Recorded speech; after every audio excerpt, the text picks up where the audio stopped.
এই যে দেখেন এর ভিতর থেকে চুরি করে নিয়ে গেছে সব। পদ্মা সেতু হয়ে দক্ষিণ পশ্চিমাঞ্চলের রেল যোগাযোগে যুক্ত হচ্ছে নতুন ট্রেন। আগামী 10 আগস্ট ঢাকা গোপালগঞ্জ রুটে চালু হচ্ছে অভিযাত্রী কমিউটার নামে একজোড়া ট্রেন। তবে নতুন এই যাত্রার আগেই প্রশ্ন উঠেছে রেলপথের নিরাপত্তা নিয়ে।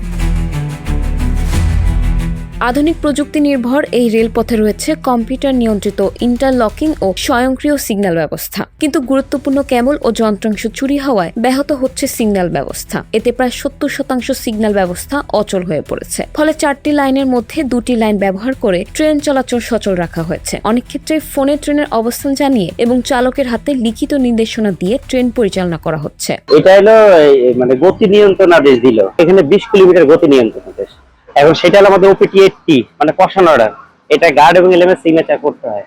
সেটা এখন আমি করে দিলাম, এখন এলএম সাহেবের কাছে চলে গেল, এখন পেলে আমি গাইড ছেড়ে দেবো। এই সংশ্লিষ্টদের আশঙ্কা ম্যানুয়াল পদ্ধতিতে ট্রেন পরিচালনায় ভুলের ঝুঁকি বাড়ছে, পাশাপাশি নিরাপত্তা নিয়েও প্রশ্ন উঠেছে। আমরা অনেক ঝুঁকিপূর্ণের উপরে আছি, এই জায়গাটার সিগন্যাল ঠিক নাই। আমরা রাস্তা পার হওয়ার লেগে তাড়াহুড়া করি, যখন হঠাৎ করে পার হওয়ার সময় ট্রেন আয়া পড়ে। এখানে লাইটের কারণে বহু মানুষ মারা গেছে। রেলওয়ে কর্তৃপক্ষ বলছে নিরাপত্তা জোরদার ও প্রয়োজনীয় ব্যবস্থা নেওয়ার বিষয়টি গুরুত্ব দিয়ে দেখা হচ্ছে। চুরি তো একটা চলমান প্রক্রিয়া, ওরা বাঙালি তো যেরকম নেচারের, যেটা আমাদের তো আসলে সারা রাস্তায় পাহারাদার দেয়া নাই।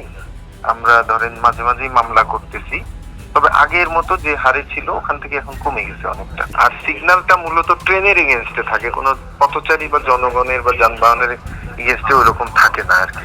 গত 2 বছরে মুন্সিগঞ্জে ট্রেনে কাটা পড়ে প্রায় 8 জন পথচারীর মৃত্যু হয়েছে। তাই যাত্রীদের দাবি রেলপথের যন্ত্রাংশ চুরি ঠেকানোর পাশাপাশি দ্রুত সচল করতে হবে আধুনিক সিগন্যাল ব্যবস্থা।